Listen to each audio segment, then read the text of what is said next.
بالکل national security کے جو ادارے ہیں ان سے ان پٹ بھی لینی چاہیے, وہ ٹھیک. ان پٹ دیں آگے صحیح. پارلیمنٹیرینس کو, ٹھیک لیکن پارلیمنٹ میں صحیح ان ٹھیک پر گفتگو ہونی چاہیے. یہ ایک اصولی بات ہے. اس کا تعلق کسی کی بھی ذات سے نہیں ہے, نہ میں پیپلز پارٹی کی کسی ذات پہ کرٹیسزم کرتا ہوں, نہ مریم نے کسی کی ذات پہ کرٹیسزم کیا. یہ ہمارا ایک اصولی موقف ہے, اور اس اصول کو جتنی جلدی پاکستان میں تسلیم کیا جائے گا اس میں پاکستان کی بھی بہتری ہے اور ہمارے اداروں کی عزت اور وقار میں بھی اضافہ ہوگا. تو پرویز صاحب پہلے تو پھر ضرورت اس امر کی بھی ہے نا, یہ تو آپ نے جنرل فارمولا بتا دیا نا. جو آپ کے ساتھی ہیں جو مطلب لیڈران ہے, شہباز شریف صاحب تو لیڈر ہیں نا جی, وہ تو چلے ان کی ایک حیثیت کارکنوں کی بھی ہوگی نون لیگ میں, جو میرا خیال ہے وہ ایسے تھیوریٹیکلی ہم کہہ لیتے ہیں وہ تو لیڈر ہیں. تو ابھی تک تو وہ بھی اس بات کے قائل نہیں ہے, وہ بھی وہاں سے مطلب پارلیمنٹ کی بجائے اور جی ایس کیو میں ہی جا رہے ہیں. اس میں شاید ایک وجہ خود وزیر اعظم کا رویہ بھی ہے کہ جتنے اہم موضوعات ہیں جن پہ اپوزیشن کو حکومت کو مل بیٹھ کے گفتگو کرنی چاہیے, وزیر اعظم اس سے اوائڈ کرتے ہیں. وزیر اعظم اپوزیشن کے ساتھ بیٹھنا جو ہے وہ ان کے لیے کچھ توہین اپنی سمجھتے ہیں. وجہ کیا ہے اس کا سائیکو انالیسس کیا کرتے ہیں آپ؟ شاید وہ سمجھتے ہیں کہ ان کے پاس کوئی ایسی دلیل نہیں ہے, اور خود اخلاقی طور پر ان کا ضمیر جو ہے وہ بھی انہیں, جس کو کہتے ہیں کہ ضمیر جو ہے وہ مطمئن نہیں ہے کہ میں منتخب ہو کے نہیں آیا, مجھے تو گنتی کے ہیر پھیر سے وزیر اعظم بنا دیا گیا, آر ٹی ایس سسٹم بٹھا کے پولنگ ایجنٹ باہر نکال کے. تو وہ سامنا نہیں کر سکتے سچائی کا. اور جو سامنے بیٹھے ہیں جن کو اپوزیشن کہا جا رہا ہے, سچ تو ان کے پاس ہے, اکثریت ان کے پاس ہے, اور پھر دلیل بھی نہیں ہے ان کے پاس وہ اپنی بات کو بنوا سکیں, اپنی بات کو کہہ سکیں. یا جو انہوں نے ناانصافیاں کی ہیں, جب ناانصافیاں کرنے والا سامنے بیٹھا ہوتا ہے تو آپ کے لیے گفتگو کرنا بہت مشکل ہوتا ہے. اس لیے شاید وہ سامنا کرنے سے شرماتے ہیں, جھجکتے ہیں, اچھا یا گھبراتے ہیں. خاطر ممکن ہے یہ ان میں یہ کمیاں ہو جو یہ آپ بتا رہے ہیں. اچھا سر یہ بتائیں کہ گلگت بلتستان جو ہے وہ ایک نہ صرف پاکستان بلکہ جموں کشمیر اور انڈیا پورے ریجن کے لیے بڑا اہم معاملہ ہے. تو اس کے لیے عمران خان صاحب کو وہاں ہونا ضروری نہیں تھا, یا عمران خان صاحب جو ہیں اس سے تو لگ رہا ہے کہ وہ پرچی وزیر اعظم. میں نے آپ سے عرض کیا ہے کہ جیسے جو آپ نے بات کی تھی کہ خود عمران خان صاحب کی جو غیر حاضری ہوتی ہے, جو خلا وہ بنا دیتے ہیں, اس خلا کو تو کوئی نہ کوئی آ کے خود کرنے کی کوشش کرتا ہے. اگر خان صاحب اپنی ذمہ داریاں خود پوری کریں اور اس طرح کی ملاقاتیں جو ہیں ان کا اہتمام پارلیمنٹ میں کریں تو پھر وہ سوال نہ پیدا ہوں جن کی طرف آپ نے اشارہ کیا. اچھا سر, عسکری قیادت کا جو پیغام ہے بازبان شیخ رشید جو ہے وہ ملا سارے ٹیلی ویژن پہ کہ انہوں نے پیغام دیا ہے کہ ہمیں سیاست میں نہ گھسیٹیں اور سیاسی معاملات پارلیمنٹ میں طے کریں, اور عدالتی جو ہیں وہ مقدمات جو ہے عدالت میں طے ہیں. تو لیکن نون اور ایک اہم بات یہ کہ ان کی طرف سے بات آئی کہ ہم سولین حکومت اور منتخب حکومت کو اوبے کریں گے. لیکن سر جو نون لیگ کی حکومت تھی, آپ کی حکومت تھی, اس کو تو یہ اعتراض ہوا کہ فیض آباد دھرنے کے پیچھے اس وقت ادارہ تھا اور باقی بھی جو معاملات ہیں, تو اس سے تھوڑا تضاد نہیں آ جاتا؟ سب سے پہلے تو آپ دیکھتے ہیں کہ وکیل کون سا ہے. اچھا, ایک وکیل جس نے ساری زندگی فوجداری مقدمے کیے اس کو آپ کسی اپنے دیوانی مقدمے کے لیے چن لیں تو چننے والا جو ہے اس کو تھوڑا سا سمجھ سے کام لینا چاہیے.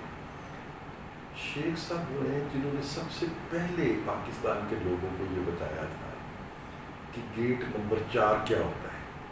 جی یہ شیخ صاحب نے بتایا، نہیں تو پاکستان میں لوگوں کو نہیں تھا پتا نہیں پتہ۔ گیٹ نمبر 4 4 کے ٹھیک۔ پھر شیخ صاحب نے لوگوں کو بتایا کہ گیٹ نمبر 4 سے اندر وہ داخل ہو سکتے ہیں، کوئی دوسرا داخل نہیں ہو سکتا۔ صحیح۔ تو پھر شیخ صاحب نے ہی اپنے ٹیلی ویژن پروگرام میں میں نے سنا، انہوں نے کہا کہ نواز شریف کی تصویر کے اوپر کالے رنگ سے لال رنگ سے کانٹا لگا دیا گیا ہے۔ جی تو پاکستان کے لوگوں کو کون یہ باتیں کنوے کرتا رہا، جی کون کیا سیاست کر رہا ہے، کون سیاست میں مداخلت کر رہا ہے، یہ تو خود شیخ صاحب تھے۔ جی لہٰذا آج شیخ صاحب جو ہیں وہ ایسے وکیل ہیں جو کہ جس کو پورس کا ہاتھی کہتے ہیں، جو اپنی فوجوں کے اوپر سے گزر جاتا ہے۔ ارے سر شیخ صاحب کہ آپ سے مجھے پتہ ہے کہ دوستی بھی پنڈی میں آپ رہے ہیں، تو یہ اس طرح کی ان میں کیا کمی ہے جو وہ یہ انہوں نے کہا؟ اب ٹیلی ویژن نیشنل میڈیم جو جس کو فیملی میں بچیاں بھی دیکھ رہی ہیں، مائیں بہنیں سب دیکھتے ہیں، اور ٹیلی ویژن پہ وہ کہہ رہے ہیں اور نیشنل میڈیا چلا رہا ہے کہ مولانا فضل الرحمان کو میں استعفیٰ نہیں دوں گا، ہاں بلاول کو میں ہاتھ سے استعفیٰ پڑھاؤں گا۔ تو یہ ان میں کیا ایسا کیا ہے، کیوں؟ اور پھر اتنا اہم ادارہ جو ہے، آپ نے جو یہ کہا کہ وکیل تو دیکھ لینا چاہیے کہ اس کی ساکھ کیا ہے، تو شیخ صاحب پہ میں کمنٹ چاہوں گا، اس عمر میں جو وگ کالی لگا کے تو وہ چھوٹے تو نہیں بن سکتے۔ افسوس کی بات، جس طرح کا مقام وہ اپنے لیے خود چنتے ہیں، اس معیار کی زبان کو بولنی چاہیے۔ وہ کوشش تو یہ کر رہے ہیں کہ وہ پاکستان کی قومی سلامتی کے ادارے جو ہیں ان کے ترجمان کے طور پر سامنے آئے۔ پاکستان کی قومی سلامتی کے ادارے جو ہیں ان کے ترجمان کی زبان جو ہے بہت مہذب اور باوقار ہونی چاہیے۔ وہ کسی طریقے سے بھی عامیانہ زبان میں گفتگو نہیں کرنی چاہیے۔ آپ کا کیا خیال ہے جب اس طرح کی بات کرتے ہیں تو ان کے نمبر کم ہوتے ہیں یا زیادہ ہوتے ہیں؟ لوگوں کے دلوں میں تو بہت کم ہوتے ہیں۔ پاکستان کے لوگ جو ہیں وہ عامیانہ زبان کو، گالی کو پسند نہیں کرتے، اور اپنے رہنماؤں کو وہ بہت سنجیدہ گفتگو کرتے دیکھنا چاہتے ہیں۔ اچھا سر، یہ فرمائیں کہ ٹروتھ کمیشن کی بات کی جا رہی ہے، اب ٹروتھ کمیشن بن بھی جائے گا، وہ رپورٹ بھی بن جائے گا، تو اگر حمود الرحمان کمیشن کی طرح وہ رپورٹ آئے نا، آدھی صدی ہو گئی ہے اس سانحے کو ہوئے، اور اس پہ رپورٹ جو ہے اب تک جو ہے وہ رپورٹ نہیں کی گئی، تو اس کمیشن ٹروتھ کمیشن کا کوئی فائدہ ہوگا؟ نون لیگ کی طرف سے بھی ٹروتھ کمیشن کی کہا جا رہا ہے۔ ظاہر ایک سیاسی جدوجہد ہے، آپ سچائی کی تلاش میں نکلتے ہیں، بعض دفعہ آپ اپنی زندگی میں اس سچائی کو پا لیتے ہیں، بعض دفعہ آپ جدوجہد کرتے ہیں اور اپنی آنے والی نسلوں کے ہاتھ میں ایک پرچم پکڑا کے جاتے ہیں، انہیں بھی وہ جدوجہد جاری رکھنی پڑتی ہے۔ خواہش یہی ہوتی ہے کہ آپ اپنے بچوں کو، بیٹوں کو، بیٹیوں کو ایک اچھا گھر دے کے جائیں۔ بعض دفعہ آپ دیواریں کھڑی کرتے ہیں، ابھی چھتیں پڑھنی ہوتی ہیں، آپ دنیا سے گزر جاتے ہیں، بچے اپنی محنت سے پھر اس گھر کو خود مکمل کر لیتے ہیں۔ تو ہماری بھی کوشش ہوگی کہ ہم اپنے بچوں کو ایک مکمل گھر دے کے جائیں، تحفظ دے کے جائیں، اس گھر میں وہ اپنے آپ کو محفوظ سمجھیں۔ ہر وقت وہ کینیڈا اور امریکہ اور آسٹریلیا اور یو اے ای اور سعودی عرب کے ویزے جو ہیں ان کے انتظار میں نہ رہیں، اسی ملک میں اپنا مستقبل دیکھیں۔ کوشش ہماری یہی ہے۔ ہم اگر اپنی منزل نہیں بھی حاصل کر پائیں گے تو جتنا گھر ہم تعمیر کر جائیں گے، بچے پھر اپنی ہمت سے اس گھر کو تعمیر کر لیں گے۔ واہ! اچھا سر، میاں شہباز شریف صاحب جو ہے 70 سال کے ہو گئے ہیں، ایک تو میاں شہباز شریف صاحب کو سالگرہ مبارک، اور میں کہنا یہ چاہ رہا ہوں کہ ظاہر ہے میاں شہباز شریف صاحب سے میاں نواز شریف صاحب بڑے ہیں، اب 70 سال ایک ایج ہوتی ہے، اور آگے پھر بونس کی پاکستان میں تو ایوریج ایج بہت کم ہے، تو میاں صاحب کو ایسی کیا امید ہے کہ وہ اس عمر کے اس حصے میں وہ اتنی بڑی انہوں نے جنگ شروع کی ہے، اور جس کو اگر شیخ رشید کا حوالہ دیا جائے کہ بھئی انہوں نے تو شہباز شریف کی سیاست بھی ختم کر دی ہے اور اس پہ بھی کلہاڑا مار دیا ہے، تو میاں صاحب کو امید کیا ہے کہ پاکستان کی سیاست اور پاکستان کا یہ نظام وہ جو نعرہ لگا رہے ہیں وہ چینج کر پائے گے؟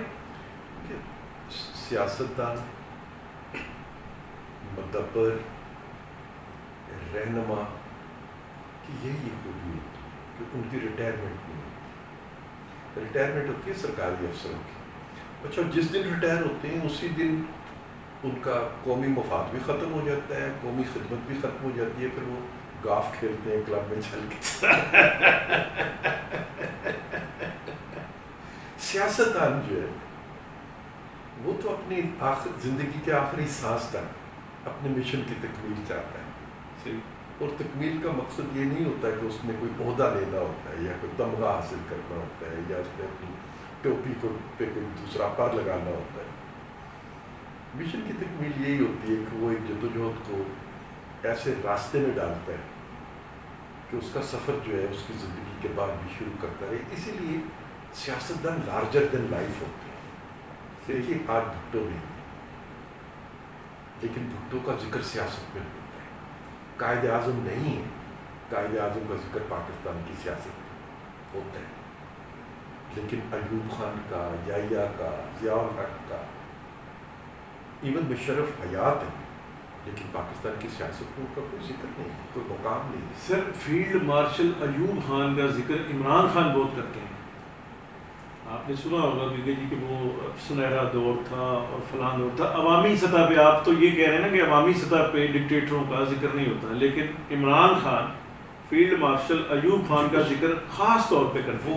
وہ ایوب خان کے کسی کارنامے کی وجہ سے نہیں کرتے، ان کے دل کے اندر وہ آمرانہ اختیارات حاصل کرنے ہیں جو ایوب خان کو حاصل تھے، جس میں کوئی آئین نہیں تھا ملک میں، اور پاکستان کا نظام جو ہے وہ لائل پور کے گھنٹہ گھر کی طرف تھا، کہ جو گھنٹہ گھر جس میں ساری سڑکیں گھنٹہ گھر کی طرف جاتی تھیں، سارے اختیارات کا مرکز ایوب خان تھا. عمران کے اندر بھی وہ خواہش ہے شدت سے کہ سارے اختیارات کا مرکز میں.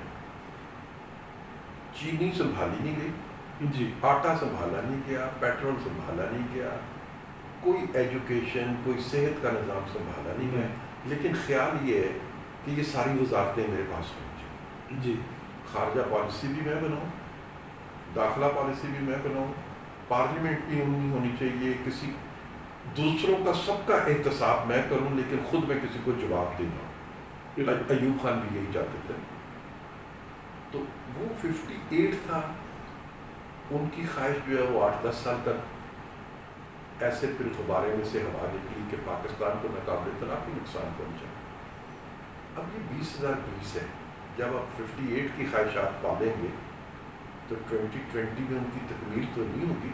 آپ کی ہوا جو اس کی 10 سالوں میں نکلی تھی، آپ کی 10 مہینوں میں نکل جائے گی. ایون پرویز صاحب انہوں نے تو کرکٹ کا بھی بھلا نہیں کیا ہے. ان سے زیادہ اچھی کرکٹ تو نجم سیٹھی نے کرتی تھی. وہ بہتر، ان کے 2 سال میں تو کرکٹ کا بھی کوئی بھلا نہیں ہوا. آپ یہ دیکھ لیں، کرکٹر سے پوچھیں، انہوں نے ڈومیسٹک کرکٹ جو ہے اس میں جو یہ تبدیلیاں لائے، سارا کرکٹر جو ہے وہ تو بیچارہ بے روزگار ہو گیا اور نیا سسٹم ابھی تک بنا کوئی. جی، وہ کھیل جو ان کا اپنا کھیل تھا اس کو انہوں نے محدود کر دیا پاکستان کے عام آدمی کی پہنچ سے، جس کو کسی ڈپارٹمنٹ میں ملازمت مل جاتی تھی اور وہ اپنا کرکٹ کا کھیل بھی کھیل لیتا تھا. جی، انہوں نے ڈپارٹمنٹل کرکٹ کو ختم کیا. جی، لہذا لوگوں کا معاشی تحفظ ختم ہو گیا اور اب صرف یہ امیر لوگوں کا کھیل رہ گیا، جن کے پاس اربوں خربوں روپے ہوں. ان میں سے اگر کوئی کرکٹ کھیلنا چاہے تو کھیلے. تو خان صاحب نے کرکٹ کو عام آدمی سے باہر نکال دیا.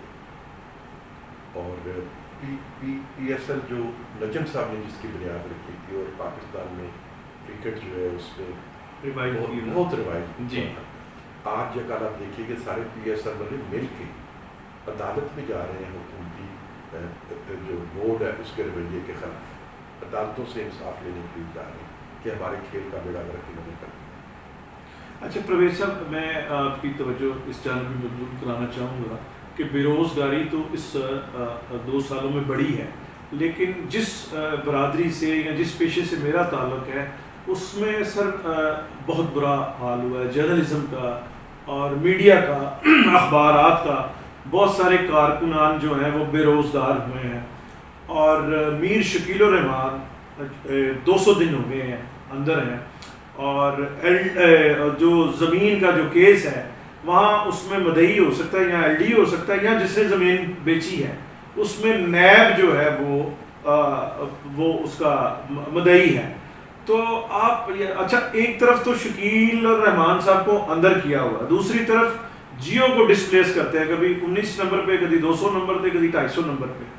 تو اچھا مجھے یہ یاد پڑتا ہے ابھی کیا تھوڑے دنوں کی بات ہے جب جیو بھی اور دوسرا پرائیویٹ یہ ہمارا میڈیا بھی عمران خان کو بڑا ہائی لائٹ کر رہے تھے، اور شاید میرٹ پہ ہی کر رہے تھے کہ انہوں نے غلط کام نہیں کیا. اور یہاں یہی جماعتیں تھیں، نون لیگ تھی، پیپلز پارٹی تھی، جمعیت علماء اسلام تھی، جماعت اسلامی تھی. تو عمران خان کو ایز پرنسپل اور ایک بڑا اچھا سیاستدان پہ پھر انہوں نے یہ کہہ دیا کہ ہور چوپو، یا ان کی مدد کرنی چاہیے یا ان کی حق کی بات کرنی چاہیے. کیا سٹانس ہے آپ کا؟ جیو سے تو جیو کی عمارت پہ روز پتھر مروا کے کبھی لی جاتی تھی. ہاں یاد ہے، بالکل یاد ہے آپ؟ بالکل بالکل. تو خان صاحب نے ہمارے گن پوائنٹ پہ لی تھی. میر صاحب، سیاست، صحافت اور جمہوریت یہ ایک ہی سکے کے مختلف رخ ہیں. بالکل صحیح. جب ملک میں جمہوریت کو کچلنے کی کوشش کی جاتی ہے تو سب سے پہلے صحافت کو کچلا جاتا ہے، جیسے سیاست کو کچلا جاتا ہے. صحیح. کیونکہ جو جمہوریت کی عمارت ہے، چھت، جمہوریت کی جو چھت ہے، اس کی جو دیواریں ہیں وہ سیاست ہے، وہ صحافت ہے. بالکل صحیح. آپ ان دیواروں کو گرائیں گے، جمہوریت کی چھت بھی گر جائے گی. تو کیونکہ خان صاحب جمہوریت پہ یقین ہی نہیں رکھتے، ایوب خان ان کے آئیڈیل ہے، ایک ڈکٹیٹر ان کا آئیڈیل ہے، جی. اس لیے وہ صحافت کے پیچھے پڑ گئے. اب صحافت میں سب سے مضبوط جو تھا، وہ سب سے بڑا ادارہ جو تھا وہ جیو تھا. لہٰذا انہوں نے وار جیو پہ کی. شکیل، آپ کو معلوم ہے کہ شکیل صاحب کو تو کہا جاتا ہے کہ تو اپنی ذات میں ایک یونیورسٹی، بہت بڑے جج. ٹھیک. وہ صرف مالک نہیں ہے، ایک میڈیا گرو ہے سر، بہت بڑے استاد. خود میڈیا کو بہت سمجھتے ہیں. بالکل بے شک. اور آج میڈیا کے بہت جو چمکدار ستارے ہیں وہ شکیل صاحب کی تربیت سے کوئی شک نہیں ہے. بالکل ٹھیک، صحیح کہہ رہے ہیں. اس لیے شکیل صاحب کا یہ جرم تو معاف نہیں کیا جا سکتا، کیونکہ شکیل ہوگا تو صحافت ہوگی، صحافت ہوگی تو سیاست ہوگی، سیاست ہوگی تو جمہوریت ہوگی. اس لیے شکیل کو مارنا چاہیے. تو سر شکیل صاحب کو خدا نہ خواستہ وہ انہیں کیا ان کے لیے پھر کوئی مقدمہ تو بنائے نا، ان پہ تو کوئی مقدمہ، اس مقدمے میں 200 دن وہ لے گئے ہیں، کوئی مقدمہ تو ہونا چاہیے نا سر. ان کے جگ سائی ہو رہی ہے پوری دنیا. ان کے سارے احتساب کے مقدمے اسی طریقے سے. اب شہباز صاحب کے جو منی لانڈرنگ کا کیس بنا ہے وہ ایک صاحب کی درخواست ہے، اور اس کے نام کی جگہ پتہ کیا لکھا؟ جی. ایک محب وطن پاکستان. واہ. نام بھی نہیں ہے درخواست. اس طرح کی درخواستوں پہ کارروائی کر محب وطن شیخ رشید تھے نہیں؟ یہ اسی قبیلے سے ترکنے میں کوئی ہوگا. اچھا سر، یہ شکیل صاحب کی بات ہو رہی ہے تو میں یہ چاہوں گا کہ نیب کی اپنی کریڈیبلٹی کیا ہے کہ وہ ویڈیو جو چیئرمین وہ کہہ رہے ہیں کہ میں سر سے لے کے پاؤں تک چوموں گا، وہ ایک خاتون، میں تو نام بھی نہیں اس کا دوبارہ لینا چاہتا، بدنامی، تو اس کی ویڈیو دکھا کے اور پھر وہ غائب ہوگی، اور ان کو آپ کو پتہ ہے کہ لوگ انہیں چمی احتساب کہتے ہیں. تو اس احتساب کی کیا کریڈیبلٹی ہے جس پہ یہ 3 دفعہ کے وزیر اعظم کو بھی رگڑا لگا دیتے ہیں، شہباز شریف کو بھی لگا دیتے ہیں، میر شکیل صاحب کو بھی لگا دیتے ہیں. میر صاحب، احتساب کی کارکردگی پر ہائی کورٹ کے کمنٹس موجود ہیں. جی. رانا ثناء اللہ کے مقدمے میں، قمر الاسلام کے مقدمے میں، حافظ نعمان کے مقدمے میں، پھر سپریم کورٹ کے کمنٹس موجود ہیں، سعد رفیق صاحب کے مقدمے میں. بالکل ٹھیک. خاقان صاحب کے مقدمے میں بھی سندھ ہائی کورٹ نے جو کچھ کہا. تو صرف اور خود نیب کے چیئرمین جو ہیں وہ سابق جج رہے، سابق جج صاحب جو ہیں وہ حاضر ججوں کے اپنے محکمے کے متعلق کارکردگی سے جو کمنٹس انہوں نے دیے ہیں ان کو اگر پڑھ لیں تو شاید انہیں خود وزیر اعظم کے پاس پہنچ جانے چاہیے. تو کہ سر میرا محکمہ جو ہے وہ اس قابل نہیں ہے کہ وہ اس بوجھ کو اٹھا سکے، آئیے اس کو لپیٹ دیتے ہیں. آپ جب تانا دیا جاتا ہے وہ میں تانا آپ کو میں بھی دے دیتا ہوں کہ یہ جو احتساب کے چیئرمین نیب کے چیئرمین ہیں یہ نون لیگ اور پیپلز پارٹی نے انہیں وہ کیا تھا، ان کی چوائس تھی. تو آپ کو نہیں پتہ آپ اسی پاکستان میں اتنی آپ کی محنت ہے، اسٹرگل ہے، اتنا آپ وہ دور بھی نگاہیں ہیں کہ یہ اندر سے چمی احتساب ہے. جب جنہوں نے کیا ہوگا یہ لیڈر آف دی ہاؤس اور لیڈر آف دی اپوزیشن مشورے سے کرتے ہیں اور مشورے میں 3 4 5 نام آ جاتے ہیں، پھر دوسری جماعتوں سے بھی مشورہ کیا جاتا ہے کیونکہ اپوزیشن اپنی جو اتحادی جماعتیں ہوتی ہیں ان سے مشورہ کر لیتی ہے، حکومت جو ہے اپنی حلیف جماعتوں سے مشورہ کر لیتی ہے اور کسی ایک نام پر سب اکٹھے ہو جاتے ہیں. تو یہ کافی لوگوں کے مشورے سے ایک نام ہوگا. تو جب آپ کو اتنے لوگ، کتنی بڑی عزت کی بات ہے، جی کتنی بڑی عزت کی بات ہے صحیح کہ پوری پاکستانی قوم کے منتخب نمائندے جو حزب اختلاف اور حزب اقتدار کہلاتے ہیں صحیح وہ آپ پر متفق ہو گئے. ہو گیا. صحیح جب آپ کو اتنا بڑی عزت مل گئی صحیح تو اب اس عزت کو برقرار رکھنا آپ کی ذمہ داری بن جائے. ٹھیک وہ دینے والوں کو نہیں، جسے ملی ہے دینے والوں نے آپ کو عزت دے دی، جی اب اس عزت کو آپ برقرار رکھیں، یہ آپ کی ذمہ داری ہے. بڑا ہی میں آپ سے یہ پوچھنا چاہوں گا کہ شین لیگ یعنی شہباز شریف لیگ کا شوشہ چھوڑا جاتا ہے تو یہ کبھی بن پائے گی یا میاں شہباز شریف صاحب کے ذہن میں کوئی خاص یہ وہ آبیاری کرتے ہیں، کوئی بیج بوتے ہیں، لیکن جب میاں شہباز شریف صاحب میاں نواز شریف صاحب کے سامنے جاتے ہیں تو پھر جپی پڑ جاتی ہے، بھائی بھائی فلم کا پوسٹر بن جاتا ہے. میں یہ باتیں 1993 سے سن رہا ہوں، 1993 سے میں یہ باتیں سن رہا ہوں کہ شہباز صاحب کو اسحاق ڈار صاحب کو اسحاق خان صاحب کو سن، اسحاق خان صاحب نے پیشکش کر دی کہ آپ وزیر اعظم بنیں اور یہ پیشکش ہوئی بھی تھی. اب یہ 2020 آ گیا، یعنی 27 سالوں سے میں یہ باتیں سن رہا ہوں. اگر 27 سالوں میں یہ بات درست ثابت نہیں ہوئی تو پھر یہ درست ثابت نہیں ہو سکتی. اور یہ جو آپ نے کہا کہ جب وہ سامنے جاتے ہیں تو بھائی بھائی، وہ سامنے نہ بھی جائیں ان کی موجودگی میں بھی شہباز صاحب کی روح جو ہے اس میں نواز شریف صاحب کے لیے عقیدت، محبت اور پیار، اور وہ کہتے ہیں میرے صرف بھائی نہیں ہے، بھائی کا پیار تو اپنی جگہ پہ موجود ہے، میرے رہنما ہیں. واہ. تو آپ یہ دیکھ لیں کہ 99 سے پہلے ہماری جماعتوں میں کوئی لوگ ہوتے تھے جو ادھر ادھر چلے جاتے تھے، لیکن 99 کے بعد جو لوگ نون میں رہ گئے جی ان میں سے آج تک ایک بھی بندہ نون کو چھوڑ کے نہیں گیا. اور اس میں بیشتر وقت ایسا تھا جو مشکل کا وقت تھا 99 سے لے کے 2007-8 تک شہباز صاحب نے ہی مسلم لیگ کی قیادت کی. وہ ایکٹنگ پریزیڈنٹ تو جوید آدمی تھے، جی صدر شہباز صاحب تھے، جی اور پھر اب بھی یہ سارا مشکل کا وقت جو ہے شہباز صاحب نے اس مشکل وقت میں جماعت کی قیادت کی. تو ان کو شیخ رشید کی آنکھ سے نہ آپ دیکھیں، پرویز رشید کی آنکھ سے دیکھیں. شیخ رشید اور پرویز رشید دیکھیں ساؤنڈ ملتا ہے، آڈیو ساؤنڈ، لیکن کریکٹر میں زمین آسمان کا فرق ہے. سر ہم آپ سے پیار کرتے ہیں کیونکہ آپ کی جو جمہوریت کے لیے کوششیں ہیں اب وہ کمال ہیں اور کم لوگ ہیں آپ جیسے. تو میں یہ آن کیمرہ کہہ رہا ہوں، حالانکہ صحافی جو ہے اس طرح سے جو ہے اظہار عقیدت نہیں کرتے، لیکن آپ ایسے کریکٹر ہیں جن کو دیکھ کے سیاست پہ جو ہے وہ لگتا ہے کہ بھی سیاست کرنی چاہیے. کوئی ایسا اس کے خلاف زیادہ پراپوگنڈا کیا گیا ہے، سیاست بری چیز نہیں، سیاست تو اچھی چیز ہی ہے. تو میں اگلا سوال یہ کرنا چاہوں گا صاحب، یہ جس انٹرپول کے ذریعے کہا جا رہا ہے کہ میاں نواز شریف صاحب کو واپس لایا جائے گا، یہ انٹرپول جڑی ہے مشرف نہیں لیا سکتی.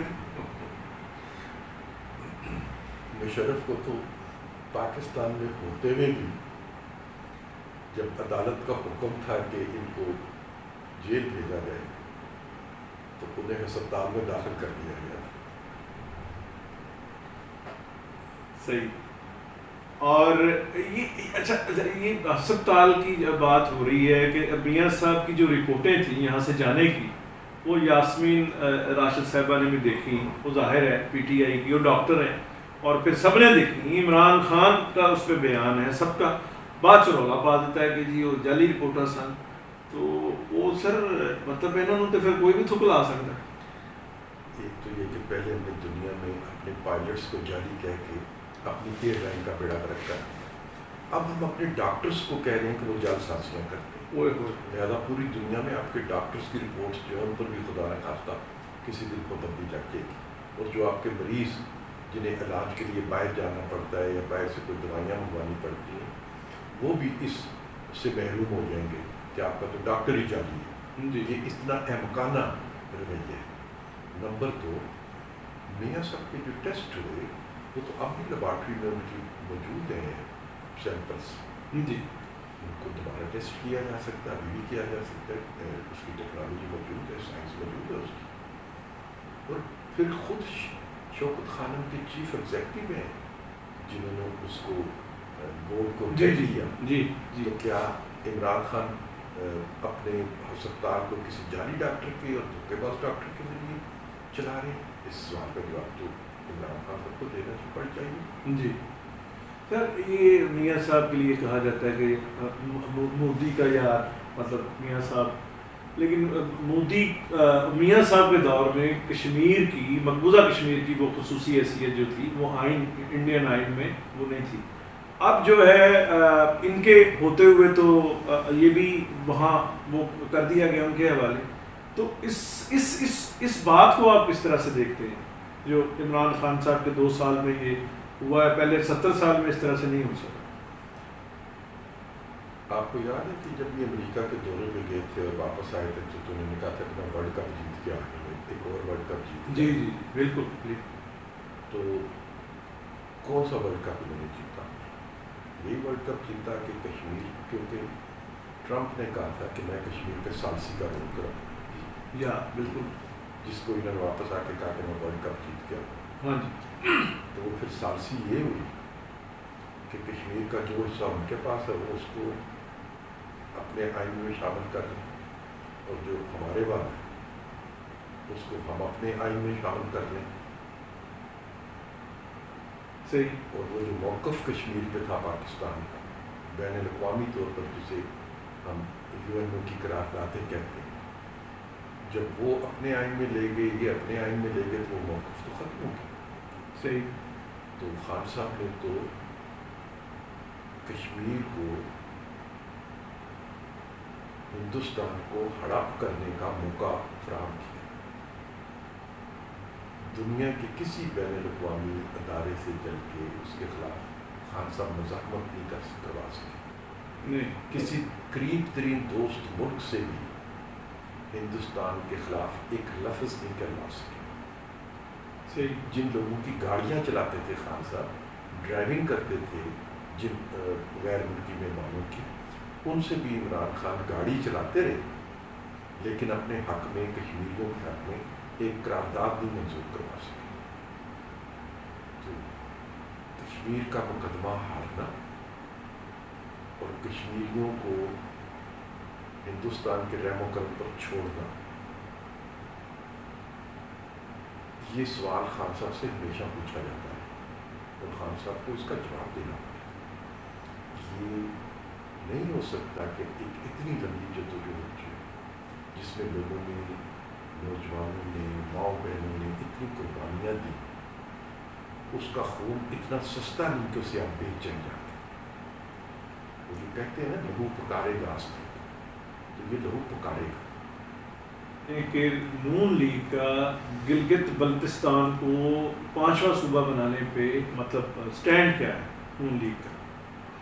دیکھیں, ہم یہ تو ضرور چاہتے ہیں, ہم یہ ضرور چاہتے ہیں کہ گلگت بلتستان کے لوگوں کو آئینی, جمہوری اسی طرح کے حقوق حاصل ہوں جس طرح دنیا کے ہر آزاد ملک میں رہنے والوں کو حاصل ہوتی ہے۔ یہ نہیں ہو سکتا کہ اگر انہیں ہندوستان سے آزادی نہیں ملی اور لیکن وہ ہندوستان کے تسلط میں بھی جو حصہ ان کا نہیں ہے، وہاں لوگوں کو ان کے جمہوری حق سے محروم کر دیا۔ ان کا جمہوری حق پورا، جب میں پاکستان کے لوگوں کے لیے جمہوری حق چاہتا ہوں، میں فلسطین کے لوگوں کے لیے جمہوری حق چاہتا ہوں، میں ویتنام کے لوگوں کے لیے جمہوری حق چاہتا ہوں، تو میں گلگت بلتستان کے لوگوں کے لیے جمہوری حق کو ضرور چاہوں گا کہ ان کے جمہوری حق انہیں ملیں، انہیں آئینی حقوق ملیں، لیکن اس کی قیمت یہ نہیں ہونی چاہیے کہ ان کا بین الاقوامی طور پر جو مقدمہ ہے وہ خراب ہو جائے۔ اس مقدمے ہمیں کوئی ایسا قدم نہیں اٹھانا چاہیے جس سے اقوام متحدہ کی جو قراردادیں ان سے بھاگنے کا راستہ ہندوستان کو میسر ہو جائے۔ لہٰذا ہمیں ایسا فیصلہ کرنا چاہیے کہ گلگت بلتستان کے لوگ جو ہندوستانی تسلط سے باہر نکل آئے ہیں، ان کی آزادی کا سفر بھی جاری رہے اور ان کے انسانی حقوق بھی برقرار رہے۔ میرے صاحب آخری سوال یہ فرمائیں کہ 1 اکتوبر کو یہ تبدیلی حکومت کے خلاف تحریک کا آغاز ہو رہا ہے، احتجاج مرحلہ وار کہ بھائی احتجاج ہے، مظاہرے ہیں، لانگ مارچ ہے، پھر اگر استعفوں تک بات جاتی ہے، اجتماعی استعفوں تک، تو پیپلز پارٹی کو کنونس کر پڑے گی نون لیگ کے استعفیٰ کی؟ پیپلز پارٹی نے اس پر رضامندی ظاہر کی کہ ہم سارے آپشن اختیار کریں گے، اور اگر ہمارے آپشنس کے نتیجے میں ہمیں کامیابی نہیں ملتی تو آخری آپشن جو ہے وہ استعفوں کو ہوگا، پھر ہم وہ بھی استعمال کریں گے۔ پیپلز پارٹی نے یہ بات لکھ کے تسلیم کر لی، لہٰذا جو کمٹمنٹ انہوں نے کی ہے، کمٹمنٹ سیاسی جماعتیں جب کرتی ہیں اور پبلک کمٹمنٹ کرتی ہیں تو اسے پورا کرنا ان کی ذمہ داری بن جاتا ہے، اور میں کسی پہ شک نہیں کرتا۔ لیکن میرا خیال یہ ہے کہ شاید استعفوں کے آپشن سے ہی پہلے جی 2-3 جلسے جو ہیں اس میں عوام کا موڈ جو ہے وہ ان کے مستقبل کا تعین کر دے۔ مطلب آگے ابھی سے وہ کہنا شروع ہو گئے ہیں کہ جی گیس کی بھی لوڈ شیڈنگ ہو رہی ہے، کہ گیس کی لوڈ شیڈنگ جی ہے تھوڑے احتجاج پٹرول بن کے ڈگے۔ ایون یہ لوگوں کو ڈرا لیں، دھمکا لیں، تنگ کرنے کی کوشش کریں کہ گھر کا چولہا ہی نہ جلے تاکہ لوگ گھروں سے باہر نکلنے کے قابل نہ رہے۔ اچھا سر، 94 جو لائف سیونگ ڈرگز ہیں ان کی قیمت بڑھا رہے ہیں، اور کہہ یہ رہے ہیں کہ جی وہ جو سمگل شدہ ادویات ہوتی ہیں وہ پیشنٹس کو خریدنی پڑتی ہیں، ان کے لواحقین کو اور پسماندگان کو، تو ہم کیونکہ یہ لیگل کر دیں گے تو لہذا مریضوں کا پھل ہے۔ وہ تو چینی کی قیمت بڑھانے میں بھی لوگوں کا بھلا ہے، آٹے کی کا نہ ملنا جو اس میں بھی لوگوں کا، ڈالر کا ریٹ جو ڈالر کا وہ بڑا ہے اس میں بھی کہہ رہے ہیں فائدہ ہو گیا، یعنی لٹیروں کو لوٹنے کے موقع فراہم کرنا، اس میں عوام کا بھلا، یہ ان کا فلسفہ ہے۔ ایسا ایک سوال آخری یاد آ گیا کہ کہتے ہیں کہ عثمان بزدار کو جو ہیں مقتدر ہمارے حلقے جو وہ پسند نہیں کرتے، اور پھر بھی وہ وزیر اعلیٰ ہیں، ایک ڈیوائن ایک فورس تو ان کے پیچھے ہے، یہ تو ہم سب کو پتہ ہے، لیکن عمران خان صاحب سٹینڈ لے لیتے ہیں عثمان بزدار کے لیے کہ بھائی کار بھی کچھ نہیں رہے؟